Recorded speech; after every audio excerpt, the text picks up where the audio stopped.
Ahí, ahí puse a grabar. Gracias.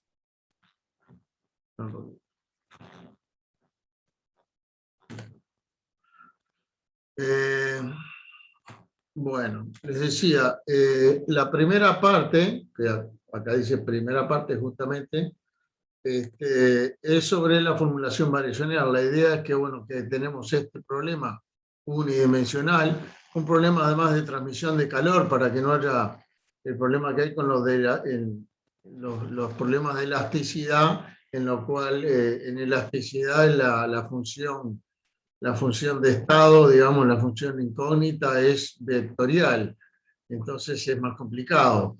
En transmisión de calor es un escalar, es la temperatura, la función U. Entonces es más sencillo el desarrollo analítico, ¿no? Entonces, bueno, acá simplemente tampoco se le pide que lo deduzca, ya se le da este problema, tiene la formulación fuerte esta que está acá como ecuación diferencial. En este caso las condiciones de frontera son 15 grados en un extremo y 165 grados en el otro. Y la formulación débil, que se puede encontrar por residuos ponderados, es esta que se ve aquí abajo. ¿Sí? Entonces, bueno, se les pide primero que piensen un poquito sobre algunas de las características de la formulación débil y fuerte, como el hecho de por qué una solución débil es solución de la ecuación fuerte también.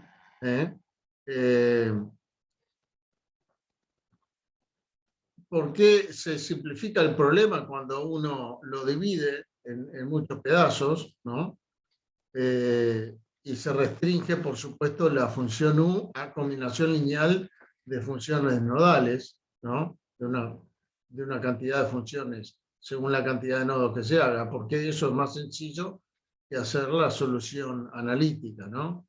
Bueno, y algunas otras preguntitas que están acá que se les dice, bueno, piensen un poquito en eso, y después se pide primero resolver analíticamente la formulación fuerte. En este caso es una ecuación diferencial sencilla, lineal, a coeficiente constante, así que esto se puede resolver analíticamente, ¿sí?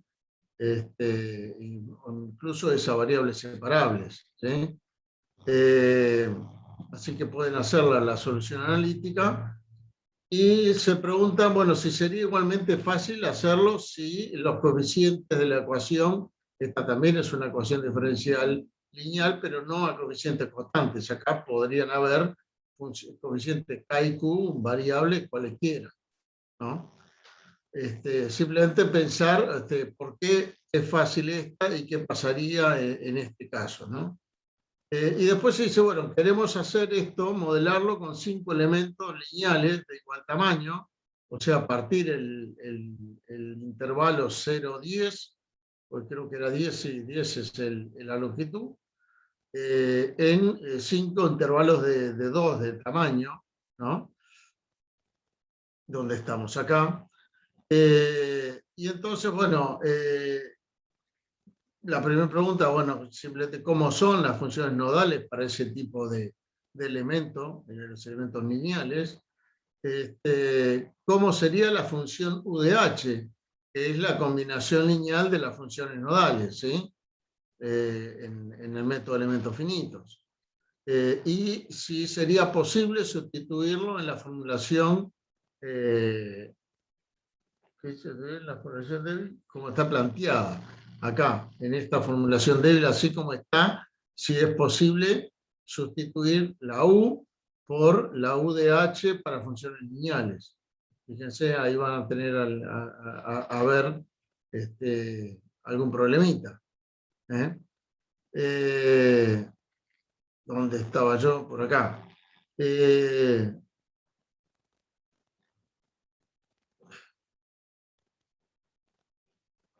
Bueno, ¿qué puede hacerse? Porque ahí se les va a presentar un programa y la pregunta es ¿qué se puede hacer?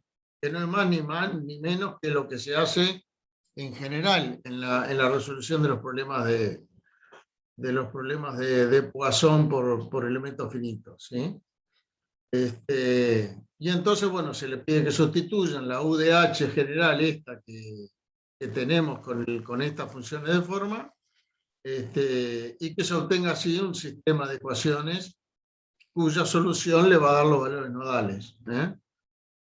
Y bueno, alguna otra preguntita, como cuál es la contribución de cada elemento de la matriz del sistema, ¿sí? ¿Cuál fue la función, perdón, de cada elemento? O sea, esto se refiere a cada intervalito de tamaño 2, a la matriz del sistema de ecuaciones, ¿sí?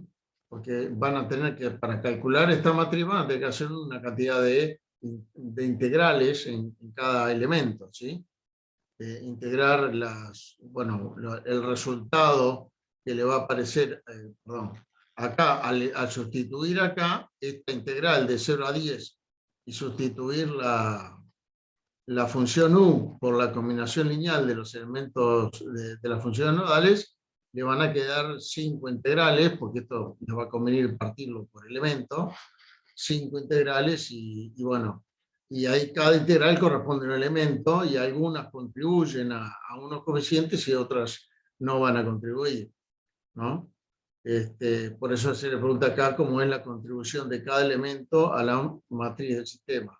A ver si contribuye a todos los coeficientes de la matriz o solo en algunos, ¿sí? Y después otra vez la misma pregunta de arriba, la que se preguntó acá, la B, que en la respuesta, en la solución analítica, si era igual de fácil resolver esto que el caso con coeficiente constante, se pregunta acá qué pasa si acá es igual de fácil resolver esto que el caso que acaban de hacer, se supone que ya lo hicieron, que es a coeficientes constantes, ¿sí? Eh, y después finalmente si se espera que el método converja a la solución exacta al refinar a la malla y con qué orden de convergencia. Eso todo tiene que ver con la teoría del elemento finito que se vio en la parte teórica, ¿no? Del tema de la acotación de error, ¿sí? Sabiendo el orden de los elementos que están usando, ¿sí? Y la segunda parte, o sea, esa parte es una parte más bien semiteórica, ¿no? Y la segunda parte es ya una modelación directamente en Medway de un problemita bien sencillo que es una viga en ménsula, que acá se dan las características, es súper simplificado para que no, porque no interesa acá hacer un modelo complicado, sino ver qué pasa cuando lo vamos modelando con distintas cosas. Entonces se les pide, primero, que lo calculen analíticamente, digamos. Esto es un problema de mecánica súper clásico y que tienen fórmulas de elasticidad para calcular el desplazamiento vertical en el extremo de la ménsula. Eso googlean, supongo yo que ya deberían tener alguna fórmula que hayan visto en elasticidad para el desplazamiento de una viga en ménsula, sometido a una fuerza, ¿no? Eso es digamos, porque con este valor queremos comparar los resultados, con el valor teórico, ¿sí? Y entonces luego se le pide que se considere un modelo en 2 dimensiones, o sea, y esto va a ser en estado de tensión plana, porque esto que está acá, al no tener fuerzas, digamos, hacia adentro y hacia afuera del plano del dibujo, está en condiciones de modelarse como tensión plana, ¿sí? Porque es una viga larga y angosta, digamos. Entonces, considerando un modelo 2 dimensiones en tensión plana, se le pide modelarlo con elementos cuadriláteros o triangulares, lineales o cuadráticos. O sea, acá vamos a tener 4 variantes. Cuadriláteros lineales, cuadriláteros cuadráticos, triángulos lineales y triángulos cuadráticos, ¿sí? Acá abajo hay unos dibujitos simplemente de cómo se vería en Medway esto modelado, acá en este caso con cuadriláteros lineales, acá abajo son triángulos lineales, cuadriláteros cuadráticos, triángulos cuadráticos, ¿sí? Esto es, acá creo que son 16 elementos a lo largo y uno solo en altura, ¿no? Y entonces, bueno, simplemente lo tienen que modelar y ver el resultado y contestar alguna de estas preguntas. ¿Sí? La solución aproximada es continua, su gradiente es continuo, la solución exacta y sus derivadas, que esas también la tienen, digamos, de la fórmula de elasticidad, ¿sí? Son continuas, ¿eh? Y como se esperaría que fuera el orden de convergencia en cada caso, para el caso de usar elementos cuadráticos y para el caso de usar elementos lineales, ¿no? Porque la teoría nos dice algo, dependiendo del orden de los elementos, de las funciones de forma, ¿sí? Sobre el orden de convergencia. Bueno, y entonces acá se les pide hacer ese... O sea, esta pregunta B es más bien teórica, ¿no? Considerando las cosas que se ven en el teórico. Y en el C finalmente sí se le pide hacer el modelo Medway, dividiendo en 16 secciones a lo largo y una en altura, con estas 4 variantes, ¿sí? En cuadriláteros lineales y cuadráticos, triángulos lineales y cuadráticos, y después irla dividiendo, refinándola, pasando a 32 secciones a lo largo por 2 de altura. Esto se muestra acá en este dibujo, por ejemplo. Acá, digamos, cada uno de estos cuadrados del original se partió en 2 a lo alto y a lo largo, de modo que quedan 32 por 2 en lugar de 16 por 1. Y luego con 64 por 4 y finalmente 128 por 8. O sea, ir partiéndolos a la mitad, haciendo un refinamiento homogéneo, y ahí van a ir obteniendo entonces como resultado las desviaciones en el extremo de la viga, y creo que también se les pide, a ver un poquito,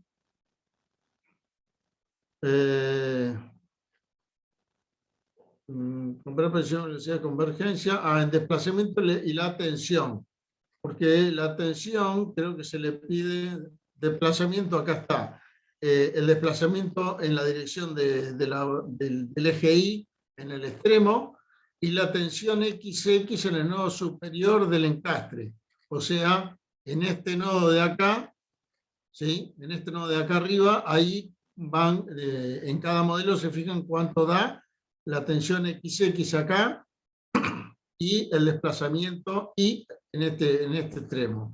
Eso lo pueden sacar del resultado, cliqueando en el nodo les va a dar el resultado, y si no, usando las tablas de Medway también es fácil tener el resultado. Las tablas me refiero en el modelo Medway, se acuerda que podían introducir una tabla y decirle que quieren saber tal variable en tal lugar, ¿no? Y entonces ahí van a tener con los diferentes refinamientos diferentes resultados, ¿sí? Y entonces se les pide que vean cómo cambia la precisión y la velocidad de convergencia en cada uno de los casos, comparándolo con respecto al valor teórico que tiene de la parte A, ¿no? El desplazamiento, acá se le pedía en el extremo de la viga, y la tensión longitudinal teórica en la parte superior. Estas dos cosas, ya le digo, son simplemente fórmulas que tiene para vigas en ménsula como esta, ¿sí? De la teoría de elasticidad. Con ese valor teórico que se pide comparar ahí la precisión de los resultados obtenidos en Medway, y por supuesto viendo al refinar cómo se acerca los valores calculados al teórico, o sea, cómo aumenta esta precisión al refinar, van a haber diferentes velocidades de convergencia, ¿sí? Tanto en desplazamiento como en tensión, ¿sí? Y Y bueno, y hay que comparar los 4 casos, los elementos cuadriláteros y los triangulares, tanto cuadráticos como lineales, y explicar, ver si esas diferentes velocidades de convergencia y precisiones coinciden con lo que se espera teóricamente. Y después se le pide hacer lo mismo, pero con elementos de integración reducida. Primero, bueno, antes de eso acá le pide la causa de comportamientos anómalos. Ahí van a ver que hay un par de casos en los cuales resultan excesivamente rígidos los elementos. Cuando lo hagan se van a dar cuenta que hay unas cosas que le da bastante bien con la teoría y otros que le dan unos desplazamientos muy bajos. Y bueno, no es casualidad, hay un porqué de esos comportamientos anómalos. Ahora, cuando van a integración reducida, eso se evita en algún caso, pero surgen otros comportamientos anómalos diferentes, ¿sí? Para usar integración reducida, acá le explica cómo hacerlo. Tienen que cambiar el solucionador y ponerle,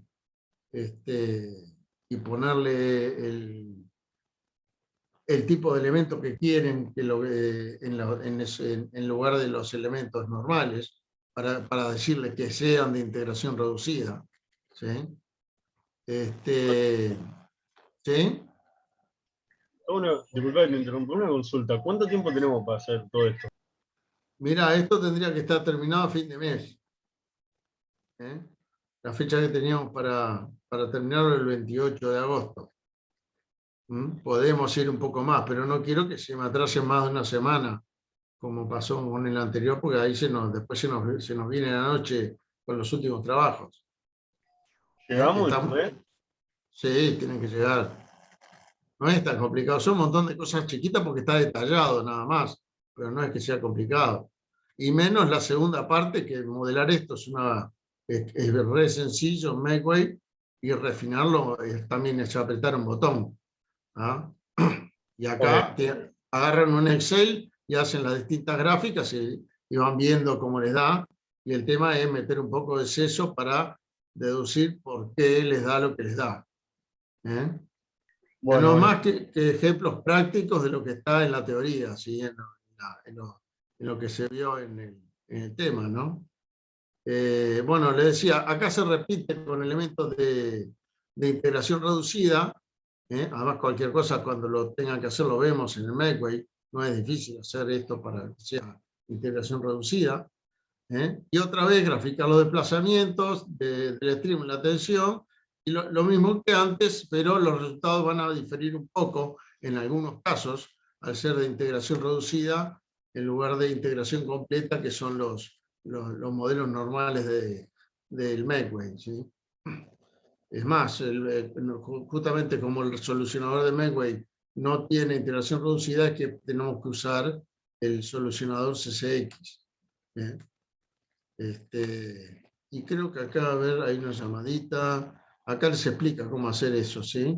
Para usar elementos de integración reducida, hacer esto que está acá. No es difícil. Y finalmente, después, todo esto era con modelos 2D, o cuadrados o triángulos hechos en, ¿cómo se llama? Con la hipótesis de tensión plana. Después, como último, les pide modelarlo en 3D en Makeway, y en ese caso va a ser hexaedros, lineales o cuadráticos. Solamente les pide eso, no le pide usar tetraedros u otros, solamente el caso de los hexaedros lineales o cuadráticos.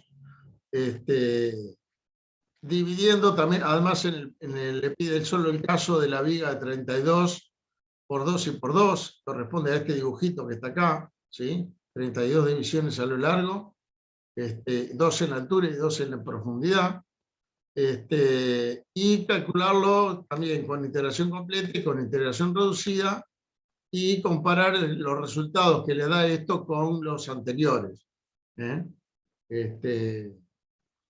Para ver si vale la pena, si esto el modelarlo en 3D mejora o no la precisión que se obtuvo en 2D. Eso simplemente es para comparar qué pasa cuando lo hago en 3D en lugar de hacerlo en 2 dimensiones con la hipótesis de tensión plana. Ahora, si vale la pena complicarse con las 3D en este caso. Y bueno, y una última pregunta acá de qué pasaría si hubiera cargas horizontales. Horizontales se refiere a la dirección Z en este caso, ¿no? Se supone que la vertical es la Y y las horizontales son la X y la Z. ¿Ah? Acá, bueno, aparte lo dice todavía acá, en dirección Z. ¿Sí? Bueno, eso es la idea acá. Lo lógico o lo que se espera es que hagan primero la primera parte, que ya me vayan mandando borradores antes de meterse con la segunda parte. Y como le digo, esto en realidad tendríamos que haberlo arrancado antes del final del cuatrimestre pasado. Pero bueno, hubo bastante atraso en el TP3 y no creo que ni lo hayan visto prácticamente, ¿no? Bueno, aparte de esto, creo que podemos arrancar los grupos para que vayan pensándonos en eso. Profe, una pregunta. Este Decime. TP estaba revisando el campus y no lo encontré al TP4. ¿No lo encontraste? No, Déjame revisarlo a mí. me fijé en tareas, todo, y no estaba esa tarea, digamos. Déjame ver un poquito. Un poquito. ¿Esto qué es? Esto. Acá. Se ve.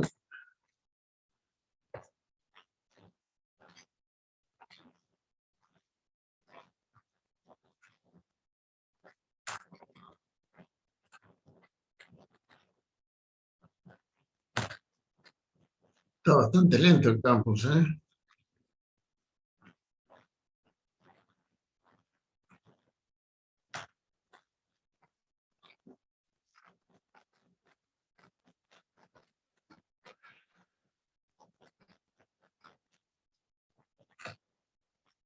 Déjenme ver porque tengo un poquito de elementos finitos. No está publicado. No está publicado, difícil que lo vieran. Entonces lo podemos mostrar. He olvidado de... Fíjese que acá dice vencimiento 6 de septiembre. ¿Sí? La idea es traten de apuntarle a un mes antes en el plan de clase, como lo teníamos acá, sí, 23 de agosto dice acá, ese es 6 de septiembre. Porque les di un par de semanas más para atrasarse, pero háganse de cuenta que hay que tenerlo para fin de mes. No, esto que es agosto, sí está bien. Hagan de cuenta que hay que tenerlo para fin de mes y tenemos algún asunto, algunos días más para rematarlo. Ustedes saben que esto, después de que empieza a hacer borradores de informes, lleva varias idas y vueltas para dejarlo bien, ¿sí? Si esperan a la última fecha para mandarme un borrador, no les va a quedar bien, ¿sí? Bueno, ahora deberían poderlo ver. El asunto abrimos los grupos. Y Dale. después en un rato pasamos por ahí por el tema de la defensa del TP2 y después el lunes que viene tendríamos que hacer la defensa del TP3 porque eso se nos atrasó. Yo en la última clase, no me acuerdo por qué fue, no pude estar y entonces no pudimos hacer la defensa del TP2 y se nos juntó la del 2 con la del 3 prácticamente. Bueno, vamos a los grupitos y ahí va.